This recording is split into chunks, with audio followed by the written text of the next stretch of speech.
Ok, bonsoir tout le monde. Merci beaucoup de nous permettre de présenter l'application Climat en Chef ce soir. En fait, on a créé cette application parce que bah, le milieu alimentaire est quand même pas tellement, je dirais, présenté comme une des solutions pour la transition écologique. On en parle, mais il n'y a pas beaucoup d'outils et c'est certain qu'une transition alimentaire, il y a quelque chose d'assez personnel, culturel et tout ça. Donc on se disait que ça manquait un peu d'outils spécifiques à l'alimentaire. Et donc aussi on a une OBNL parce qu'on fait un peu partie du mouvement que oui on veut rémunérer le travail et tout ça, mais pas forcément des actionnaires qui, bon, en moyenne sont assez aisés et n'ont pas forcément besoin de plus d'argent. Voilà, je vous présente juste l'application Climat en Chef. Désolé, je fais ça à une main, je ne suis pas habitué. Au début, quand vous démarrez, vous dites combien il y a de personnes chez vous.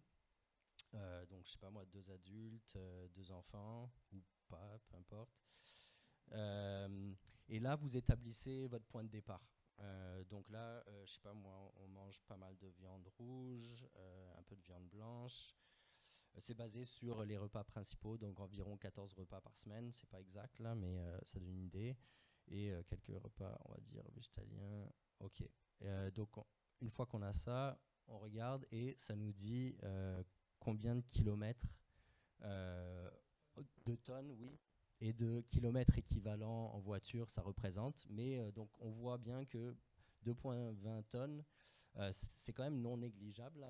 On parle du projet 2 tonnes. Rien qu'avec l'alimentation, on peut largement exploser ça. C'est quand même un secteur hyper important pour la transition écologique. Donc on établit ça et il y a aussi la partie gaspillage. D'ailleurs, on a eu des discussions, on verra à quel point c'est une version bêta.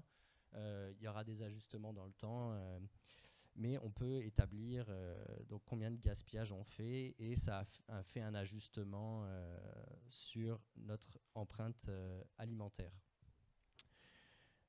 Donc une fois qu'on a fait ça, on a un petit message qui nous dit bah, c'est bien d'avoir fait une première étape. On nous donne un peu les frontières, donc on parle des 2 tonnes selon les cibles du GIEC. D'ici 2030, par personne, on est supposé déjà être à 3 tonnes. Il y a vraiment un effort à faire.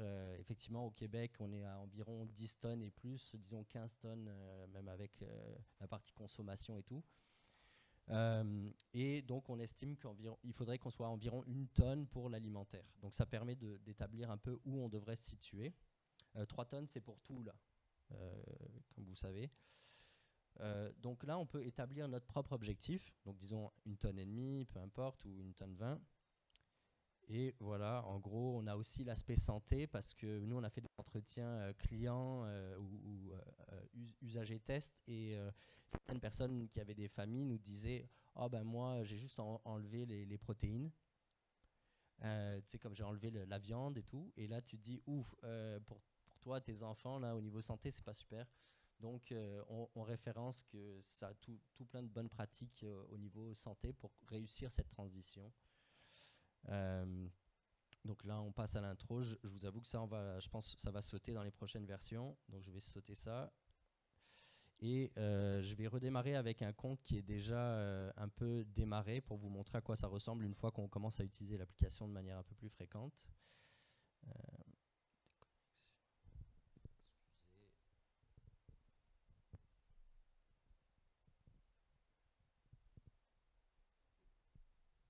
donc on s'inscrit quand on crée son compte et tout ça. Ok. Donc là, attendez, en fait, je vais redémarrer parce que je veux juste faire un truc. Ok, donc en fait, tous les mois, une fois qu'on a fait ça, on a établi notre benchmark. Après, tous les mois, il y a un suivi pour voir si on progresse. Et donc, allons-y.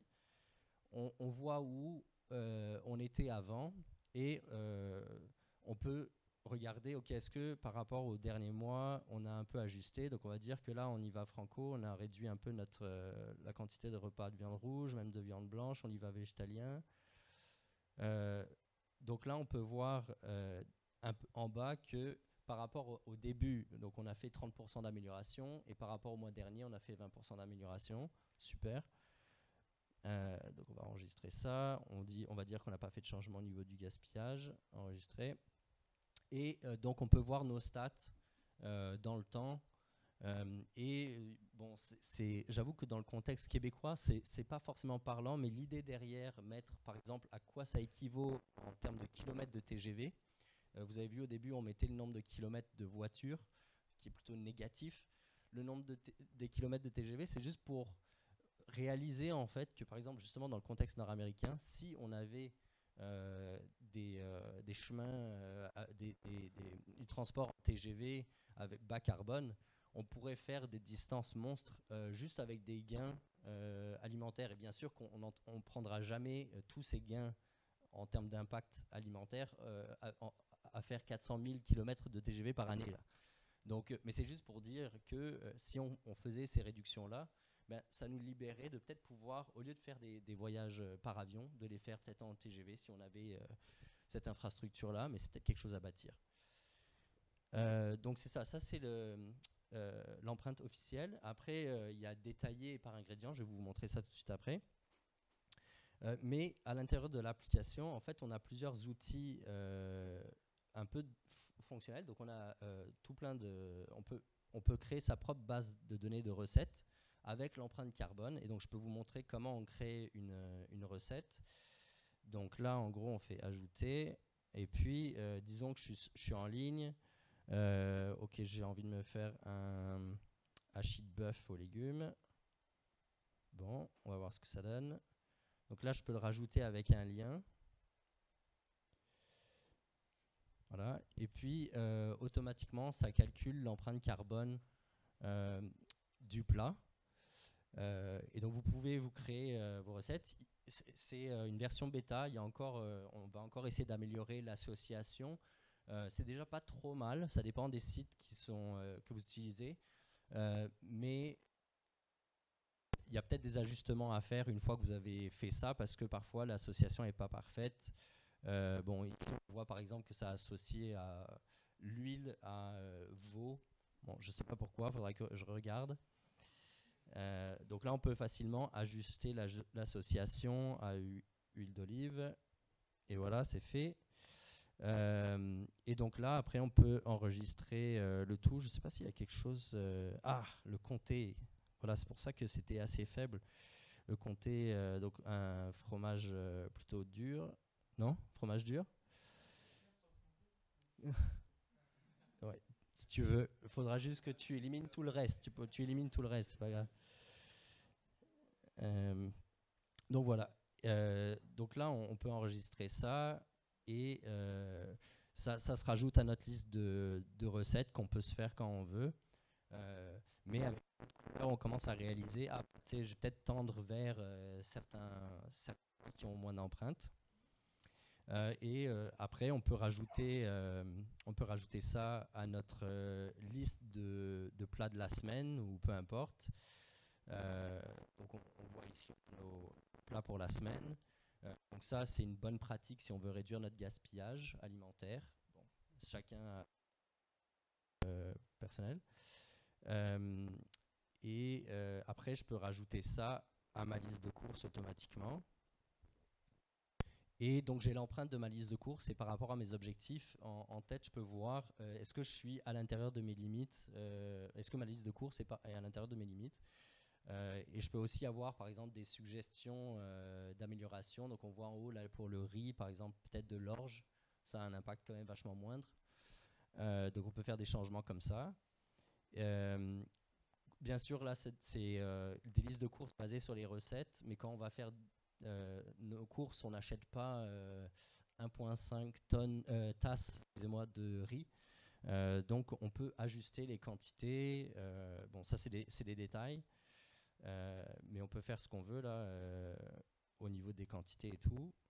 On est vraiment dans l'ingénierie. Hein. Ce soir, désolé, c'est pas l'application la plus gaming et tout là, mais et après, on clique achète et donc ça commence à s'enregistrer dans notre empreinte granulaire. Donc vraiment, ça nous permet de voir dans le détail après comment ça affecte notre empreinte. On peut aussi voir, parce que notre alimentation, c'est ce qu'on achète pour faire à la maison, mais aussi ce qu'on mange à l'extérieur. Donc on peut aussi mettre ce qu'on mange à l'extérieur. Donc par exemple, peut-être un plat à haute teneur en viande. On voit l'empreinte, bon, par rapport à notre objectif quotidien, c'est pas mal élevé. Ça permet de donner une bonne idée sur l'impact que ça représente. Aussi, on va l'acheter. Et on peut aussi mettre notre gaspillage pour voir à quel point est-ce que c'est un levier ou pas. Tu sais, comme on dit toujours, je sais pas moi, ça représente 30% de tout ce qui est consommé ou produit, le gaspillage alimentaire. Mais dans le fond, moi, à mon échelle, est-ce que c'est vraiment quelque chose qui est important ou pas, un levier important? Donc ça permet de le faire. Et donc après, on peut voir ici ce détail. Donc dans la partie détaillée, on peut voir vraiment le détail de l'évolution de notre alimentation basée sur ce qu'on a vraiment acheté et tout ça. Et aussi, on peut le voir par ingrédients. Donc on peut voir qu'est-ce qui contribue le plus, qu'est-ce qui a un levier important pour nous pour le réduire, cet impact alimentaire. Et peut-être aussi un truc que j'avais oublié de dire, c'est que par exemple, comme c'est très social, l'alimentation, on va peut-être pas partager une recette qui a beaucoup d'impact, mais peut-être que vous avez aimé cette recette-là, et ben vous pouvez la partager avec vos amis, votre famille. Donc voilà, on fait ça, hop, confirmé, et c'est bon, c'est partagé, donc votre ami ou votre famille a la recette, et voilà. Donc c'est ça, sinon juste petit appel comme ça, nous on est une OBNL, là on est quand même assez en démarrage. Si jamais on peut avoir, on serait très content d'avoir de l'aide au niveau UX pour améliorer l'application, aussi pour faire la pub sur le web, sur les réseaux sociaux. Et puis un dernier truc que j'oublie. Mais si, c'est que là, ça c'est une application qui est grand public. Et là, on est en train de développer aussi pour les restaurateurs pour pouvoir leur permettre de calculer l'empreinte de leur menu, l'améliorer. Là, on va démarrer un projet pilote l'année prochaine avec, par exemple, Lola Rosa, la boulangerie Aroma, sûrement une institution aussi. Et donc, si vous connaissez, on cherche encore un acteur comme ça qui voudrait participer à ce projet pilote-là. Si vous en connaissez, surtout une institution, on serait très content de pouvoir les aider pour leur cafétéria à améliorer leur menu et à faire le calcul d'empreinte carbone. Voilà, merci.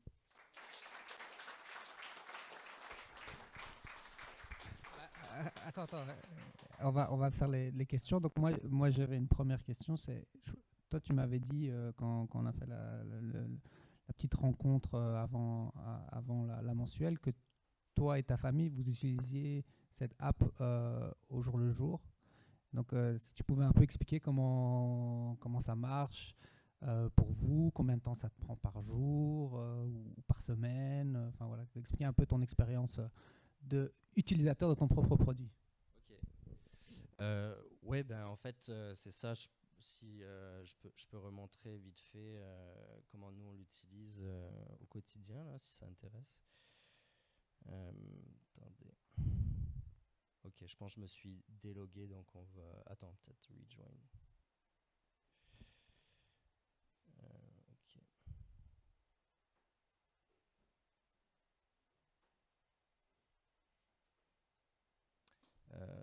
Ouais, je pense que ça ne marche pas.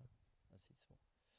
Ouais, donc en fait, nous, comment on l'utilise, c'est que, c'est sûr, on a notre base de données de recettes. Là, ça, c'est pas la mienne. La mienne, il y en a comme 60 ou il y a 60, 70 recettes maintenant. Mais en gros, c'est ça. On regarde les recettes qu'on a envie de manger. On a tranquillement. En fait, quand on a commencé, c'est qu'on voulait faire la transition, mais c'était tellement pénible. On allait sur l'internet. Il y avait des plats qu'on aimait, qu'on essayait. Après, on se rappelait plus trop c'était quoi. À chaque fois, il fallait se faire une liste de courses. Il fallait tout retranscrire à chaque fois. C'était super pénible. Dans le fond, on ne savait même pas si c'était utile ou pas parce qu'on ne connaissait pas vraiment l'impact des recettes. Donc, aussi un point que je n'ai pas mentionné, ça c'est qu'en fait on sera la première application à avoir des données québécoises sur l'empreinte alimentaire. On travaille avec le CIREG et Polycarbone, je ne sais pas si vous le connaissez, qui sont des experts en analyse de cycle de vie. Et donc c'est quand même cool que ce soit une OBNL qui soit capable de proposer ça en premier. Mais donc ça, on regarde les recettes qu'on a envie de faire, dépendamment de combien il va y avoir de personnes, on ajuste le nombre de personnes, on le rajoute à notre liste de plats pour la semaine, et ensuite on les rajoute donc à notre liste de courses. Et ce qui est cool, c'est que ben, en fait, on utilise un compte pour nous deux, pour moi et ma conjointe. Donc par exemple, peut-être ma conjointe, elle est en train de vérifier ce qu'on a à la maison, donc elle enlève tout ce qu'on a déjà dans notre frigo et tout ça. Et pendant ce temps, bah, moi, je suis parti en vélo pour aller faire les courses. Et quand j'arrive au marché, bah, je peux voir ce que j'ai besoin d'acheter sur la liste de courses. Et après, bah, la semaine, on a nos plats. Donc, bah, on ouvre le plat qu'on veut faire ce soir. Et puis, on fait les recettes, là. Puis, on suit les instructions. Donc, en fait, ça, c'est les instructions qui sont en ligne. Avec les ingrédients et tout ça. Et puis, voilà. Après, c'est rebelote toutes les semaines, là. Oui, toujours, serait très content. Là, on rejoint 300 personnes et comme je mentionnais à Frédéric, en fait, un des problèmes, c'est que je pense qu'on n'est pas très bon pour ben déjà la transition entre le onboarding et l'utilisation de l'app. C'est pas évident. Quand on arrive sur l'application au début, pour l'instant, en fait, vous allez avoir comme une page blanche ici qui va vous dire ajouter des recettes. Donc ça peut paraître un petit peu insurmontable. Donc il faut déjà savoir qu'on peut juste télécharger des recettes. Et aussi dans la partie communauté, ici on a quelques recettes, mais on n'en a vraiment pas beaucoup. Donc il faudrait qu'on en rajoute. Là je suis en train de regarder avec nos avocats pour voir si on peut juste en prendre la tonne de l'Internet. S'assurer quand même qu'elle soit bonne sur les ratings. Mais celles-là on les a vraiment essayées, on les aime. Donc bon, ça prend du temps, on a essayé beaucoup. Euh, mais oui, tout à fait, des bêta-testeurs, on serait très content. Oui.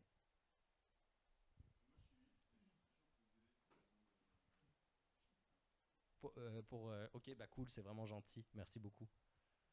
Oui, absolument. Allemand, là, on va pas être capable, non. Elle, c'est bilingue français-anglais.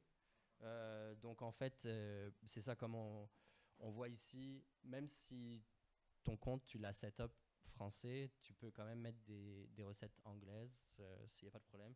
Puis, en gros, pour partager les recettes entre vous, faut juste que vous regardiez c'est quoi le courriel qui est ici. Et ensuite, pour votre compte, et ensuite, voilà, c'est tout. Et vous pouvez ajuster la langue aussi ici, là. Ouais. Ah, excuse-moi, vas-y. Oui. Ouais, là, on est en train d'essayer de trouver vraiment le modèle d'affaires. L'application, on voulait qu'elle soit le plus accessible possible, donc elle est gratuite. Ce qu'on essaie de voir, on a commencé à avoir des discussions avec la ville de Montréal, d'autres institutions, d'autres acteurs, même le La Rosa, ils veulent essayer de voir comment promouvoir l'application. Donc, on va essayer de trouver des organisations plutôt qui vont aider financièrement, mais peut-être que c'est plutôt justement la partie restaurateur qui va financer la continuation de ça. Puis pour l'instant, ben, on allait chercher des financements. On a fait un financement d'environ 250 000 dollars. Bon, il y avait une grosse partie qui était en nature quand même, mais quand même 150 000 dollars de subventions et tout ça. Et ben, je dis, on va continuer à aller en chercher là. Ouais, excuse-moi, vas-y. Ouais, ouais, elle est sur l'App Store puis sur Android. Climate Cook.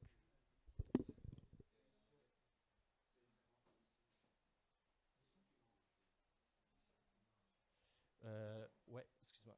Ouais.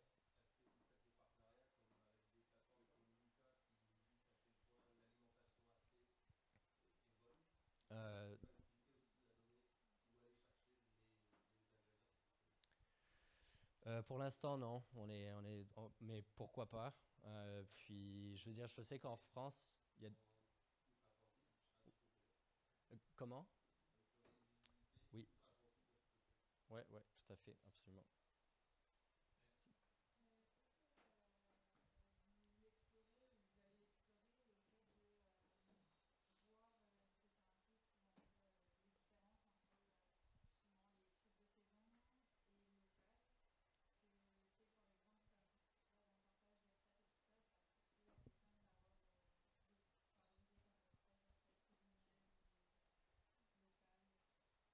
Ouais, c'est un excellent point. Oui, excuse-moi. Oui, la question c'est est-ce qu'on va intégrer l'aspect local de saison pour, par exemple, quand on partage, avoir aussi des partages de recettes de saison, ça a beaucoup de sens. Donc oui, excellente idée de partager des recettes de saison. Euh, donc l'aspect local, c'est quelque chose auquel on réfléchit beaucoup parce que c'est difficile parce que tout local, c'est pas forcément la bonne indication. C'est pas parce que tu manges du bœuf local que ça n'a pas d'impact, on le sait tous. Puis c'est même pas parce que tu manges une tomate locale en plein hiver que c'est mieux qu'une tomate du Mexique, disons. Il y a plein d'autres impacts, mais on a quand même beaucoup de serre au mazout. Donc on essaie de voir comment intégrer les nuances. L'aspect saisonnier est excellent, local saisonnier est excellent. Donc on essaie de voir, mais c'est sûr que je pense que ça fait partie des prochaines étapes d'intégrer par exemple des capsules pour informer justement les gens sur ces aspects que oui, le local, mais une certaine manière de faire du local qui a du sens. Saison, l'intégrer, bah, par exemple justement les fraises, ben, la tarte à la fraise, bah, ça on l'a mise au moment où c'était la saison des fraises. Euh, oui, non. Exact. Oui, parce que par rapport à l'étendue de la connaissance, c'est l'étendue de ce qu'on a comme information, mais c'est quelque chose qui est en évolution. Donc c'est sûr que d'ici 5 ans, on sera capable de beaucoup plus intégrer cette réalité-là. Pour l'instant, si vous allez vous demander aux CIREG, ils ne seront pas capables de vous donner cette donnée. Mais on essaie de voir comment on peut intégrer des idées au moins de ça. Excusez. D'intégrer des idées de ça pour que au moins les gens ils prennent à peu près, ils aient les ordres de grandeur pour prendre quelques décisions avec ça en tête. Ouais. Ouais. Oui.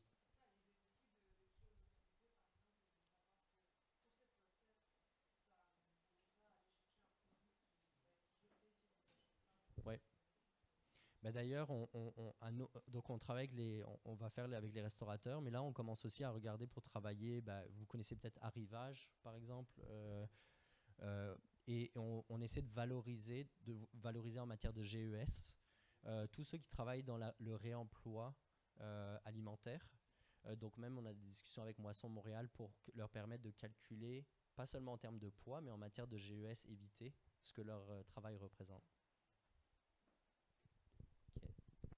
Ok. Donc,